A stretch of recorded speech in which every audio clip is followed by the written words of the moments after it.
Hey guys, Adam here, and today I want to share with you how to stand out from the crowd, because in today's hyper-competitive business environment, the only way to get ahead is to first get attention. But let's be honest here, there's a pretty big difference between good attention and bad attention, especially if you want to build a business and a brand that you're actually proud of. So please don't listen to the advice that all attention is good attention. It's not. So that's what we're going to focus on here today, helping you stand out from the crowd by getting good attention. Let's get to it.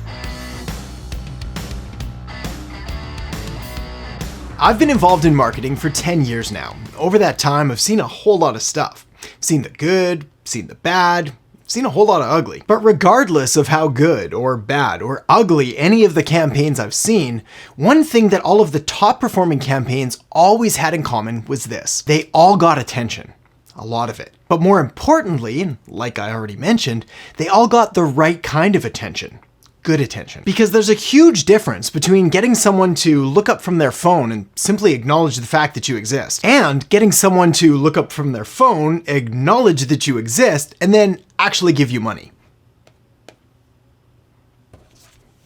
Getting someone to take action means that you've got good attention, and good attention is what marketing and business is really all about. Because good attention means getting someone to take action, and ideally, in the context of business, getting someone to take action means ultimately making a sale. And without making a sale, you don't really have a business. And this is why marketing is the single most important element to your business's success, and essentially the art and science of getting good attention, because nobody can buy from you if they don't know you exist. So how do you stand out from the crowd and get noticed in this noisy and hyper-competitive world that we're in, so that you can get someone to take action and make it rain money like it's Christmas morning? Actually, I never had a Christmas like that, but I can dream. Well, to make that all happen, it really comes down to one of the most fundamentally important elements to business and marketing success, which is market, message, media, alignment.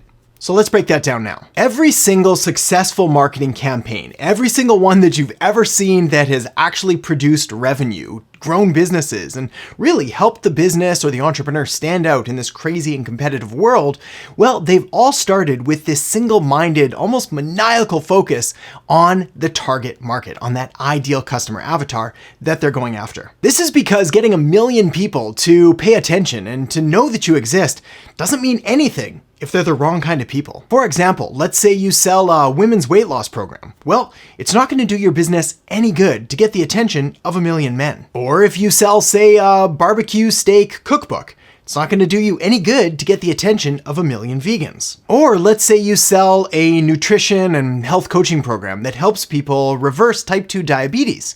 Well, it's not going to do you any good to get the attention of 1 million people without type 2 diabetes. These examples sound extreme, I get that, but I see the same thing happening every single day. Business owners and entrepreneurs simply marketing to the wrong people, or worse, not marketing at all, and then wondering why nothing is happening and why their businesses aren't growing. This is why the first step is always to really dial in your ideal customer avatar, that perfect person that you want to serve.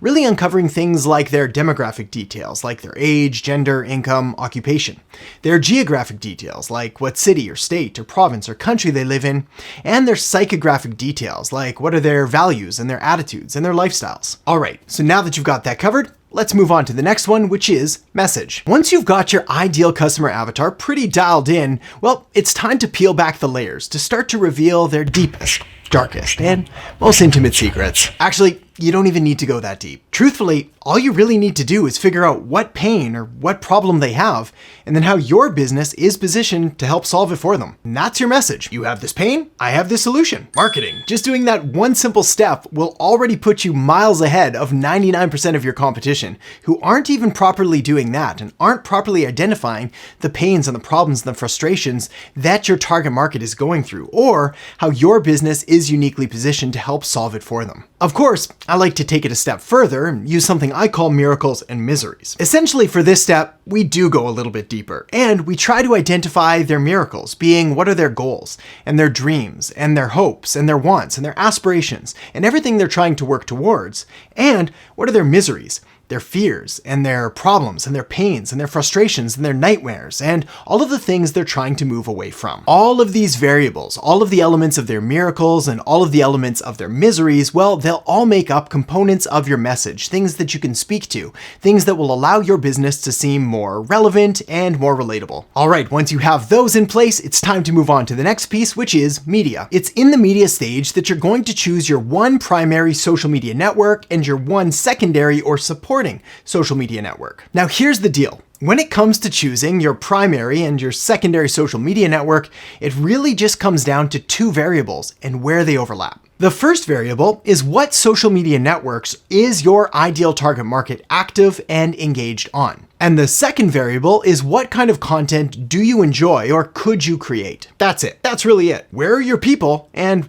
what kind of content you want to make? Where they overlap is your sweet spot. For example, if your ideal target market, the audience that you're trying to reach is, say, under the age of 35, well, you could choose either Instagram or YouTube as your primary network, and then the reverse of that for your secondary network. Then you really just have to decide if you want to create more videos or more text or more graphics. On the other hand, let's say your ideal target market, that perfect customer you're trying to reach, is over the age of 35. In that case, you'd probably be wise to take a look at Facebook and maybe YouTube as your supporting channel. Then once again, simply take a look at would you rather create more videos or more text or more graphic type content. The point here is really just to take a look at your ideal customer avatar and then find out where they're active engaged online and then go there and make stuff for them. It really can be that simple. Of course, you're not here to be just good. You're here to be great, which is why there is a preferred kind of content choice that you want to be using at every opportunity. Essentially, the king of all kinds of content marketing. And that content is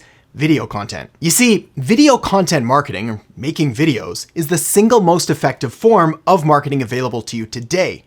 Period. First off, video content is the preferred choice of content across pretty much every single social media network, whether we're talking about obviously YouTube, but also Facebook and Instagram, and even LinkedIn. Next, video content gives you the most power and the most opportunity to persuade and to influence and to really form and create a bond with the viewer. After all, with video, you're able to hear someone's voice, you're able to see their face, and you're able to essentially just engage at a much deeper level than with text, even with audio. And next, video gives you just so much flexibility and freedom in order to take that piece of video content and then splice and dice and carve it up and create micro content for other social media networks. You can take the audio and you can create a podcast from it, and you can take that podcast and you can transcribe it into text. And now you have text for all kinds of different social media networks. Even take either the text or the audio or the video and give it to a designer to create graphics from. And you pretty much can create all kinds of different social media content from one simple video. But the key to making all of this work, whether we're talking about video content marketing or whether we're talking about our market message media alignment, is to build all of your marketing on a proven foundational marketing strategy and solid principles. This is why the next thing you're going to want to do is check out the video I have linked up right here on Introduction to Marketing. So make sure to check that out now, and I'll see you in the episode. Let's talk marketing, something I love to do. As I fell in love with marketing years ago when I first got interested in figuring out why people buy and act the way they do, and later how to influence and persuade, essentially affect human behavior. Because